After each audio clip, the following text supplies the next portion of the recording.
Hi, welcome back to Community Focus here on Channel 6 TV. Kenny Fogel here with you. Glad you could be with us today. We're going to talk a little bit of education, and I don't guess we could find anybody in our local area that signifies education more than my guest today, Mr. Roger Markham. Roger, first of all, welcome to the show. Glad to be here. So I've got a long history in Marion County as a school superintendent there. Worked at St. Catherine College for several years, and now I guess I don't know if it's an upgrade or what it is, or just a lateral move, but you're the chairman of the Board of Education for the state of Kentucky. So that's... Yeah, no pay with this position, so you can call it whatever you want to. It's glorified volunteer work. Well, that's got to be a pretty awesome job, though, because I started a little while on the Board of Education here in Nelson County, and I know that was quite a bit. So you've got a responsibility far beyond that. So I know. Tell us, first of all, what does the Board of Education do for the state of Kentucky? Well, it's the policy-making body for the state, just like a local board, the Nelson County Board, the Bardstown Independent Board makes policy for those local school districts. The State Board of Education makes policies for the entire state. So exactly how does the Department of Education fall under the state board? Is it about like being a superintendent for a local? That's a different relationship. The board's primary responsibility in regard to the Kentucky Department of Education is to hire a commissioner, which we are in the process of doing as I speak. And then that person, the commissioner, and this is since the Reform Act was passed in 1990, the Kentucky Educational Reform Act, then that person is the equivalent to a superintendent and runs the department. And the board meets about 4 or 5 times a year. There will be some special called meetings, and as I said, they're a policy-making body. The board, when you talk about hiring a commissioner, I mean, I'd say it's more than just a local search. You probably got national, international. I mean, how many people would apply for a job like that? You've probably got to weed down quite a few people before you find the person you want. Yeah, we did do a national search, and we had a large number of both in Kentucky and national candidates. As you've probably read in the news and others have, we narrowed that list to 2 recently, and one of our 2 finalists dropped out and decided that he would remain where he's currently employed. He was a good candidate, had served in the state of Illinois nearly 9 years as their chief state school officer. But the remaining candidate that we have, again, was very much an excellent candidate. Both these folks would be excellent commissioners. Dr. Stephen Pruitt. He now works in Washington, D.C. with a nonprofit organization called Achieve that does a lot of work around developing standards for education. And we are in the process now of doing a thorough background check on Mr. Pruitt, on Dr. Pruitt. And if everything goes as planned, I hope to be able to call a special called meeting sometime next week, late next week, and the board formalize his selection. And then at our regular meeting in October, which is October the 6th, we hope to go forward with a contract, approving a contract for him.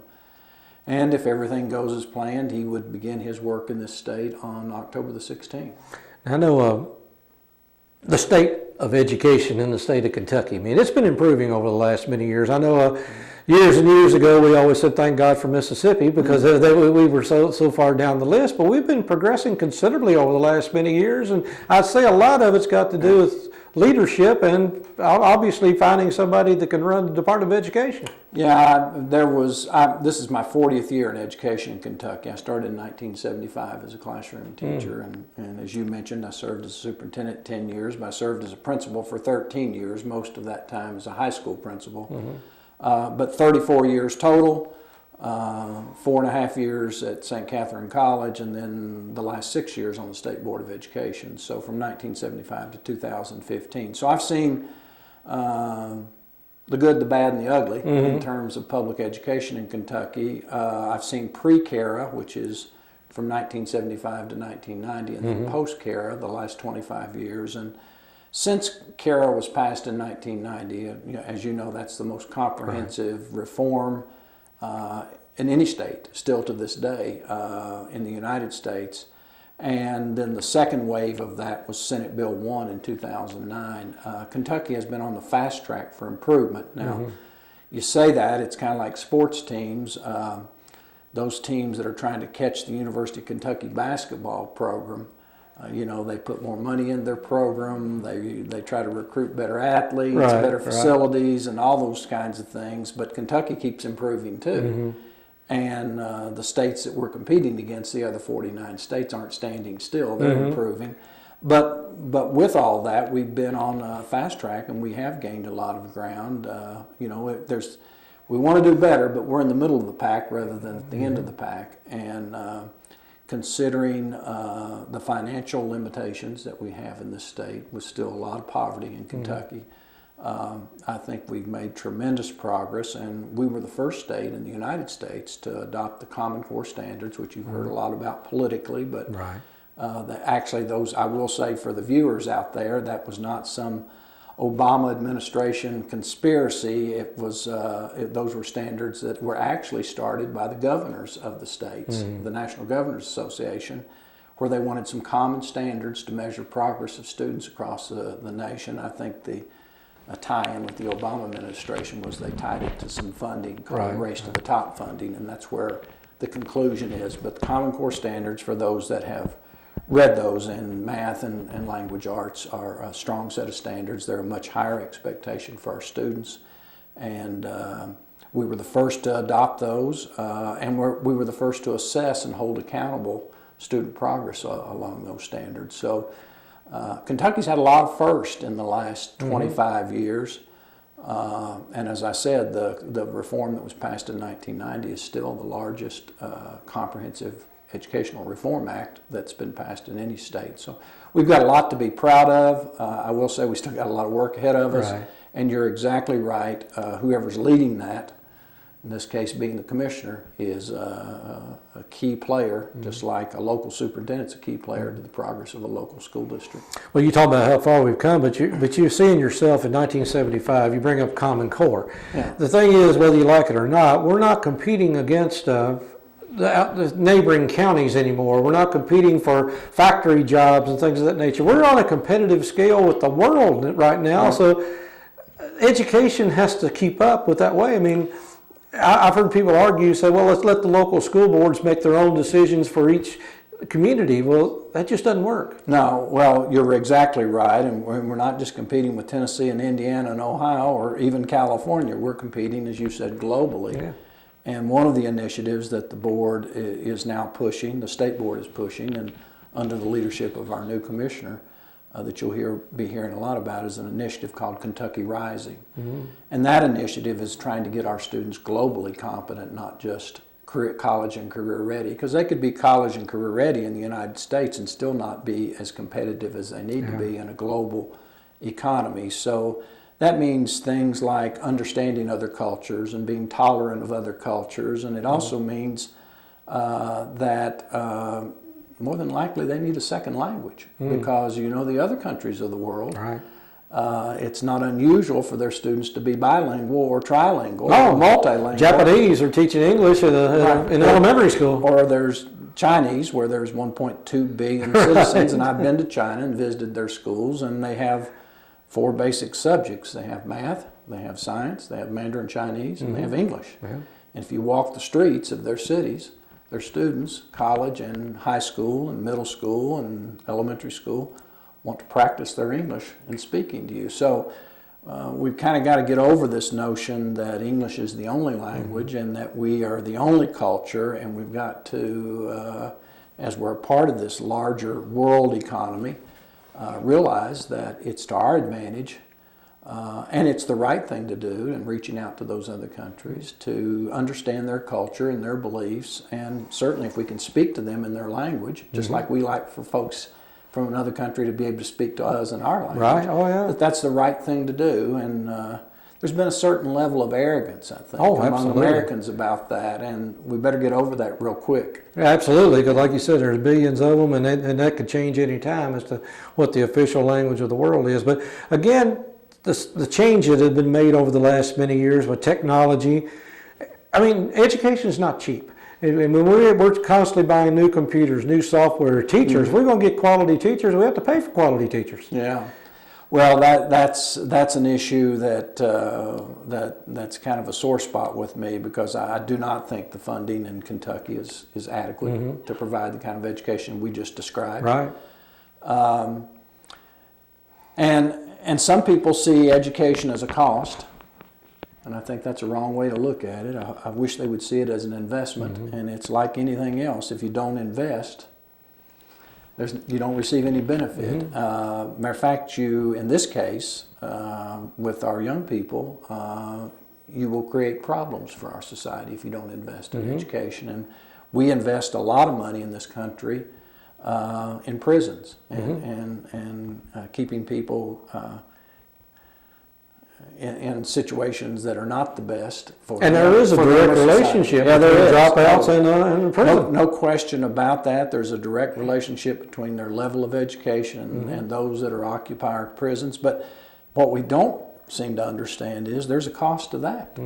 And to me, I've always felt like I'd rather spend the money on the end of educating someone so that they could be a productive citizen and a good citizen and a good part of our society, rather than imprisoning that person down the road somewhere because of lack of opportunity, ignorance, and not understanding how they fit into our society. So we do need to address that. As you said, education is becoming more and more expensive, especially in areas like technology, and we're expecting more of our teachers and our principals and our superintendents than ever before. And I heard a speaker recently, Kenny, say that teaching was the profession that made possible all other professions. And I don't doubt that. And that leads me to my question, well, not question, but statement. Basically, you obviously had to have a passion to be a teacher, because not a lot of money. I would say a calling. A calling or something, because it's not, when you first get into it, it takes a while to build up any kind of money, and obviously it takes a lot of discipline putting up I mean, I don't know that I could handle what some teachers have to go through on a day-to-day basis, but obviously you've done something right, because somebody saw in you the choose you for this position you're in right now. Now, how did you come about becoming chairman of the state school board? Well, I'm humbled by being in the position I'm in. I see it as an opportunity for really kind of capstone of my career for some service, and certainly this commissioner search, a really important contribution that not just myself but the entire board can make. But I had 34 years as an educator in this state, and several of those years was as a teacher, and I mentioned principal and superintendent. And I've always been involved at the state level, not just at my local level. I felt like I should be, because I know how much state policy impacts what we do locally. Right. So I've always tried to be involved. I served as president of the Superintendent's Association, the Administrators Association. I was president of the Council for Better Education. So I've been involved at the state level, and I guess Governor Beshear noticed, and as he was looking for folks to appoint to the state board, gave me that opportunity, and I'm greatly appreciative of that. And then my fellow state board members, 3 years ago, or 2.5 years ago, decided that I had enough leadership ability, and they had enough confidence that they wanted me to serve as their Well, like I said, you must be doing something right, and Marion County was very fortunate to have you all those years. And well, I was fortunate to be in Marion County. It's a great place to serve, and that's a great community, as you're finding out through Tri-County United Way. Right. Well, the thing too is, and education is so different throughout the state. I mean, I know the one thing I guess struck me more so when I was on the school board, we'd have the school board association meetings, and you'd meet people from Eastern Kentucky, and I mean, you talk about competitive races. Those were probably as competitive races as a state senator race, because the school board was a very powerful thing in different parts of the state and very influential. And I'm not saying it's because of nepotism or it's just different reasons in different parts of the state. Yeah, there's in some of our communities, especially in Eastern Kentucky, it's not rare that the local board of education or the local school district is the largest employer and has the largest budget. And Marion County, when I was there, when I first arrived in 1999, had the second largest number of employees. I think TG Kentucky was a little bit ahead of us, and so that has a lot to do with it. some people don't think about this, but I'll just, you've got 2 local superintendents here, and you think about the level of responsibility they have. They run a multi-million-dollar budget, obviously, several million dollars. They run however many schools they have. They run a restaurant in each one of those schools that serves 2 meals a day. That's true. So, let's take Nelson County, I don't know how many schools they have, 12, 13, however many schools. They run 12, 13 restaurants that serve 2 meals a day to adults and kids. They transport the most precious thing we have in the world, and our children, and so they're into mass transportation. Pretty microcosm right there of the government in itself. And then they're responsible for the lives, the safety, and security and education of our, like I said, our most valuable asset, our children. And when you think about that, that's a huge responsibility. And I used to think about that when I served in Marion County and think, just that's much bigger than worrying about making a car part. Yeah, keep you awake at night anyway. It will keep you awake at night. Well, before we get you out of here, where do you see what's down the road for education in Kentucky? Do you see a bright future? Are we getting stagnant? What's going on? No, I see a bright future. As I said, I think we have identified a person who, if everything is completed in the hiring process, is the right person at the right time in Kentucky to serve as our commissioner. There's a lot of bipartisan support in the General Assembly for education and continuing the progress we've made over the last 25 years. And Kenny, I would say that's probably the most impressive thing, is that we've been able to sustain this effort to improve public education for 25 years. Now, not that we haven't had a valley or 2 along the way, but that's pretty impressive in itself, that we've stayed on track since 1990 to improve public education.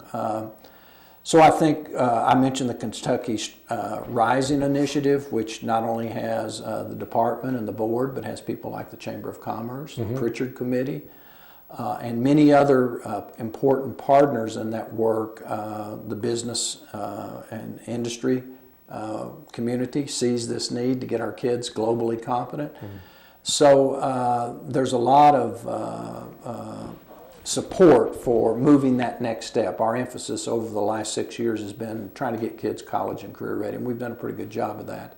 But I think the next major step for us, and it looks like we are going to be able to move forward with that, is to get them globally competent, so that if your grandchildren or my grandchildren want to compete with the Chinese or the Japanese or the European child, or wherever they might be located in the world, that they have a skill set that in technology, in being able to communicate, in STEM, science and math, and all those skills that are necessary to be competent around the world, that we want our kids to have that. Because as you said, when you and I were growing up, we were competing mostly with the neighboring states and maybe the neighboring counties. But those times are gone, and they've been gone for a long time. They have, man. Well, I don't want to put any pressure on you, but I wish you all the best, because the future generation depends on you and a lot of other people in the public education system. So it's an awesome responsibility, and I'm tickled to death we got people like you doing it. I have 4 grandchildren, so and 2 of them are in Bardstown Independent Schools right now, and 2 will be in Odom County Schools soon. So I'm concerned about all the children in Kentucky, and I want them to get a quality education. And I certainly have a lot at stake in my own family. 2 of my daughter and son-in-law are teachers in the Bardstown Independent, and my son and his wife are social workers. So we've all chosen professions where service is first, and certainly the financial is limited. But they're all making a difference in the lives of people, and I want my children to have those kinds of people working with them, my grandchildren, and I want them to have the education that they deserve. Well, God bless you and all the teachers out there. We do appreciate everything you're doing. So, Roger, appreciate you being here today, and thank you a lot for being here. I know you've got a busy schedule. So, Roger Barkam, the chairman of the Kentucky School Board, and we do appreciate him being here for all the service he's provided in Marion County, St. Catherine College, and now for the whole state of Kentucky. So, thank you a lot for tuning in on Community Focus. We appreciate you tuning in as well. Be back with more on Channel 6 TV. Kenny Fogle saying so long, everybody. Take care.